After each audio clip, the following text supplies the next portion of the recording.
মানুষের জন্য মানুষের প্রয়োজন দুনিয়াতে হয়ে যায়, সুখে দুঃখে কি বিপদে মুসিবতে অবশ্যই তো মানুষের জন্য মানুষের দরকার হয়, প্রয়োজন হয়। ও বাবা সাবিনা, বাবারা, আমি নবী বলে দিলাম, মানুষের সাথে বন্ধুত্ব করো, সম্পর্ক করো, মহাব্বত করো, কিন্তু মনে রাখো দুনিয়া থেকে যার সাথেই বন্ধুত্ব করবে তার স্বভাব চরিত্র তোমার ভিতরে ঢুকবে, আর কিয়ামতের কঠিন দিনে তার সাথেই তো তোমার হাসর হবে। একসাথে তিনটে কথা এবার বলুন। নবী বললেন দুনিয়াতে তুমি যার সাথে বন্ধুত্ব করবে, আমাদের বন্ধু আছে না নাই? সম্পর্ক করি না, মানুষের সাথে সম্পর্ক করি, বন্ধুত্ব করি, মহব্বত ভালোবাসা সব রেখেছি, কিন্তু রাসূল বলেছেন আলমার ওমা আমান আহাব্বা, তুমি যেমন ব্যক্তির সাথে ওঠা বসা করবে সেই ব্যক্তির স্বভাব চরিত্র তোমার ভিতরে ঢুকবে। এ কথা নবী ১৫০০ বছর আগে বলেছে। রাসূলুল্লাহ ১৫০০ বছর পূর্বে যে ভবিষ্যৎবাণী আমাদেরকে করেছেন তার ১৫০০ বছর পরে এসে বাস্তবের সাথে একটু রূপ দেন তো, কেমন রূপ? অবশ্যই বাবা মাথায় রাখুন, আমি আপনাকে বোঝাতে গিয়ে এক এক করে গুটি কতক দৃষ্টান্তমূলক বলতে চাই। আমার রাসূলের ভবিষ্যৎবাণীটাকে বোঝাতে গিয়ে এক নম্বরে আপনি মাথায় নেন, আমার নবী যেই কথা বলেছে, আমি যদি কোনো একজন মানুষের সাথে বন্ধুত্ব করি, ওই বন্ধুটা যদি গায়ে নামাজি আর আমি হই যদি বেনামাজি, আমার মতো বেনামাজি দুনিয়ার কোন নামাজি ব্যক্তির সাথে বন্ধুত্ব যদি করে, ওই নামাজি আমাকে নামাজ পড়তে বলবে না, বারণ করবে। কথা বলে আমি একজন বেনামাজি একজন আল্লাহওয়ালা ভালো নামাজির সাথে সম্পর্ক করেছি, বন্ধুত্ব করেছি। আচ্ছা এবার বলবেন ওই নামাজিটা আমাকে কি বলবে, ভাই নামাজ কালাম যা করার আমি করি তুমি জানো করো না, তাই কি বলে? তাহলে ওটা যখন না বলবে তো একটা মুসলমানের বেটা, ভাই তুমি আল্লাহকে বিশ্বাস করো, তুমি নামাজ পড়ো না, চলো না নামাজ পড়ে আসি বন্ধু। নামাজের জন্য ডাকবে না, নামাজ পড়ার জন্য ডাকবে। আমি যদি কোনো রোজাদারের সাথে বন্ধুত্ব করি, অথচ আমি রোজা করি না, শূন্য রমজান তো আসছে, আমার সে রোজাদার বন্ধু কি বলবে না, ভাই তুমি রোজা করো না, কেন আল্লাহ অসন্তুষ্ট হবে, ভাই তুমি রোজা করো। যেহেতু রোজাদার আর আমি বেরোজাদার, তাহলে রোজাদার আমাকে রোজা রাখার কথা বলবে না? আমি রোজাদারের সাথে যদি বন্ধুত্ব করি, আমাকে রোজার কথা তো আমাকে শোনাবে। নামাজের সাথে যদি বাবা বন্ধুত্ব করি, আমার মতো বেনামাজি খেয়ে নামাজের তালিম তো অবশ্যই আমাকে দেবে। ও মুসলমান ভাইরা, আমি যদি কোনো আলেমের সাথে সম্পর্ক করি, সুদের হাত থেকে বাঁচিয়ে হালাল পথে উপার্জন করার জন্য আমাকে তো সে নসিহতটাও শোনাবে, তাই না? এটা যদি বাস্তবতা হয় পক্ষান্তরে বলুন। এবার আমি আপনাকে বাবা জানতে চাইছি, বেনামাজিকে যদি নামাজের কথা বলে, যদি আমি দুনিয়াতে মাতালের সাথে বন্ধুত্ব করি, ওই মাতাল কি করবে? সে আমাকে মদ খাতি বলবে না বারণ করবে? আর একটু খালি ভালো হয়। আলমার ওমা আমান আহাব্বা, নবীর হাদিস। ভবিষ্যৎটা দেখেন, নামাজি যদি বেনামাজিকে নামাজের কথা বলে, আমি যদি মাতালের সাথে সম্পর্ক করি, আমি যতই মদ খাবো না তারপরও সে চেষ্টা করবো অন্তত একটা রক্তই খা, একটা গ্লাস খা, হাফ গ্লাস খা, খাবি তুই দেবো আমি, টাকা তো আমার, করবি না? আমি যদি সুদ করে সাথে বাবা বন্ধুত্ব করি, সম্পর্ক করি, সে আমাকে অন্যায় পথে পরিচালনা করবে, কখনো সৎ পথে নিয়ে যাওয়ার চেষ্টা করবে না। ও বাবা সাবিরা, তাই আমি নবী তোমাদেরকে বলে দিন, দুনিয়াতে বন্ধুত্ব করো, সাথে বন্ধুত্ব করবে, আলমার ওমা আমান আহাব্বা, যেমন ব্যক্তির সাথে বন্ধুত্ব করবে তার স্বভাব চরিত্র তোমার ভিতরে ঢুকবে। তবে সাবধান হয়ে যাও, তুমি যার সাথে সম্পর্ক করবে ওই মানুষটা নিয়ে আগে সমীক্ষা করো, ওই মানুষটা আল্লাহওয়ালা না আল্লাহ ভোলা, আগে চিনে নাও। তার সাথে সম্পর্ক করলে আল্লাহ বাবা তোমার জন্য সহজ হবে, না কোন নোংরা চরিত্র তোমার ভিতরে ঢুকে তোমাকেও ভুলিয়ে দেবে। বন্ধু আর সম্পর্ক করার আগে মানুষ চিনে দাও, আবেগে দৌড়ে যেও না, আবেগে পাগল হইও না। আশ্চর্য। দুনিয়াতে ২ নম্বর কথা হলো, রাসূল বলেছে তুমি নামাজের সাথে বন্ধুত্ব করলে কিয়ামতের দিন নামাজের সাথে তোমার হাসর, মাতালের সাথে সম্পর্ক করলে কিয়ামতের দিন মাতালের সাথে তোমার হাসর, সুদখোরের সাথে তুমি সম্পর্ক করলে কিয়ামতের দিন সুদখোরের সাথে তোমার হাসর। তুমি দুনিয়া থেকে সিদ্ধান্ত করে নাও কিয়ামতের ময়দানে কাদের সাথে তুমি উঠতে চাও। আবার বলি, দুনিয়াটা হলো সিদ্ধান্ত নেওয়ার জায়গা। বুঝিস তো আমার কথা? দুনিয়াটা হলো সিদ্ধান্ত নেওয়ার জায়গা। আমি কি সিদ্ধান্ত নিয়েছি? অবশ্যই বাবা মাথায় নেন। আমি পরের কথা আমি আপনাকে বোঝানোর জন্য আর একটি দৃষ্টান্ত দিতে পারি। প্যারা নবী মুহাম্মদুর রাসূলুল্লাহ সাল্লাল্লাহু আলাইহি ওয়াসাল্লাম নবী আমার মদিনার মসজিদে নববীতে বসে আছে। নবী আমার মদিনার মসজিদে নববীতে বসে আছে। চারিপাশে নবী, চারিপাশে সাহাবায়ে কেরাম রাদিয়াল্লাহু তাআলা আলাইহিম আজমাইন হুজুররা বসে আছে। আল্লাহু আকবার। চলো, মানে খবর খুব খারাপ। আমি একটু গল্প করে করে বলি, নাইলে আমার জীবন শেষ হবে।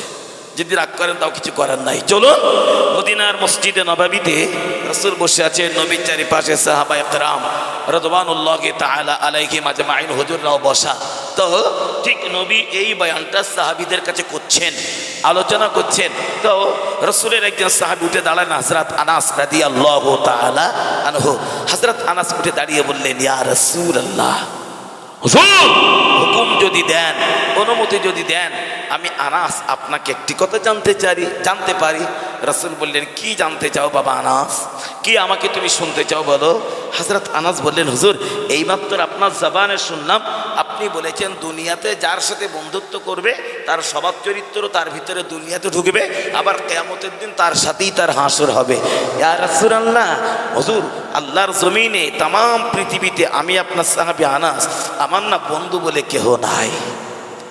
দুনিয়াতে আমার কোনো বন্ধু নাই, কিন্তু তাহলে একটু আমাকে বলবেন কিয়ামতের কঠিন দিন আমার হাসর হবে কার সাথে?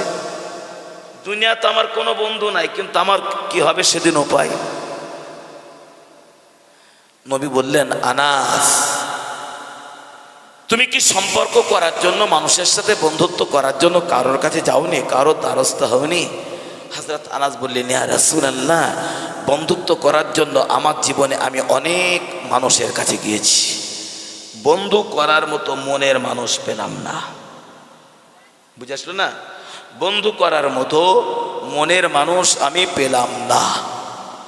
আশ্চর্য। নবী জিজ্ঞাসা করছেন, ফের বাবা তুমি কি বুঝেছো? কেন মনের মানুষ পেলে না? কেন পেলে না বাবা? হযরত আনাস বললেন, ইয়া রাসূলুল্লাহ, হুজুর আমি বন্ধুত্ব করার জন্য একটা ভালো মানুষ খুঁজছিলাম, তালাশ করছিলাম, কোথায় গেলে ভালো মানুষ পাওয়া যায়। খুঁজিতে খুঁজিতে ঘোরাঘুরি করিতে করিতে এমন একজন মানুষের সন্ধান আমি আনাস পেয়েছি, যে মানুষটি আমার আল্লাহকে আল্লাহ বলে মেনেছে। ওগো নবী, আপনাকে নবী বলে স্বীকার করেছে, আল্লাহর কোরআনের প্রতি ঈমান এনেছে, পরকালকে বিশ্বাস করেছে, সব তিনি বিশ্বাস করে ঈমান এনেছে। হুজুর আমি আনাস ভেবে নিলাম আল্লাহকে যখন এক বলে মেনে নিয়েছে, ওই মানুষটা দুনিয়াতে আমার বন্ধু হতে পারে। ইয়া রাসূলুল্লাহ, বন্ধুত্ব করার জন্য আমি আনাস তার দ্বারস্থ হয়ে গেলাম, ওর ঘরে চলে গেলাম। হুজুর আপনাকে মানে, আমার আল্লাহকে এক বলে মানে, কোরআন মানে, পরকাল মানে, তাকদীর মানে, সব স্বীকার করে ঈমান এনেছে। ইয়া রাসূলুল্লাহ, ইয়া হাবিবাল্লাহ, হুজুর যেই না তার কাছে আমি চলে গেলাম বন্ধুত্ব করার জন্য, সম্পর্ক করার জন্য।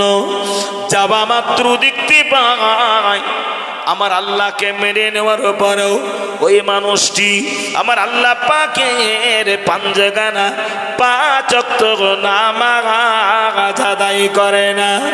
আল্লাহকে এক বলে স্বীকার করেছে, তারপরও তো সে বেনামাজি। আল্লাহকে এক বলে মেনে নিয়েছে, হুজুর তারপরও তার ভিতরে নামাজও নাই। ইয়া রাসূলুল্লাহ, ইয়া হাবিবাল্লাহ, আল্লাহকে স্বীকার করার পর বেনামাজি দুনিয়াতে আমি আনাস যদি বেনামাজির সাথে বন্ধুত্ব করি, কিয়ামতের কঠিন দিনে বেনামাজির সাথে তো আনাসের হাসর হবে।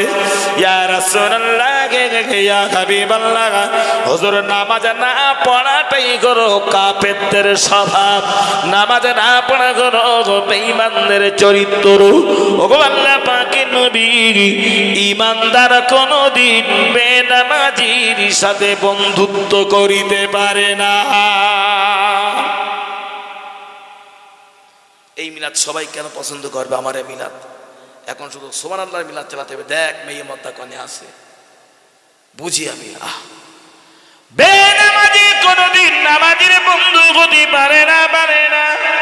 হাজার আমার আল্লাহকে তিনি বিশ্বাস করেছে, তারা পরব আল্লাহর আদেশকে অমান্য করেছে। আল্লাহর আইন লঙ্ঘনকারী আমার বন্ধু কেমন করে হতে পারে?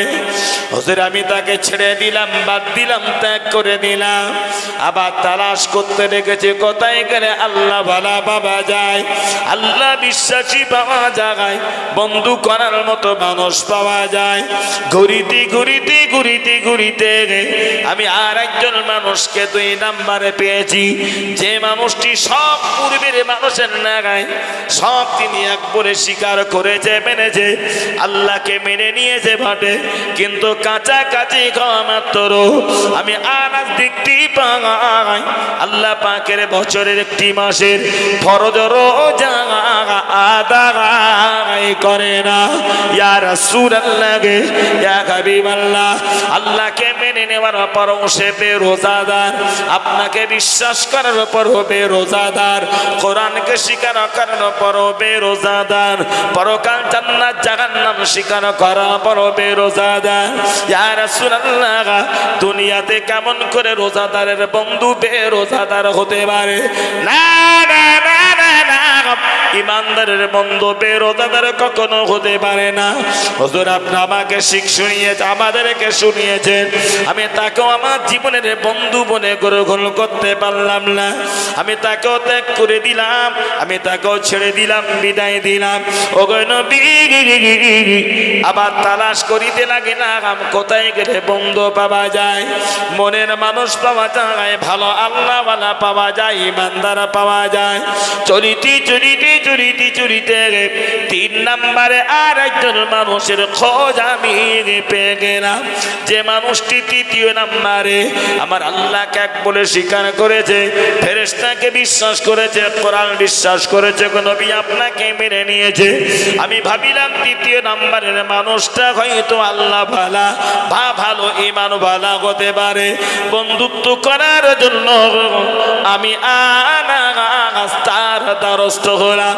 ওগো নবী,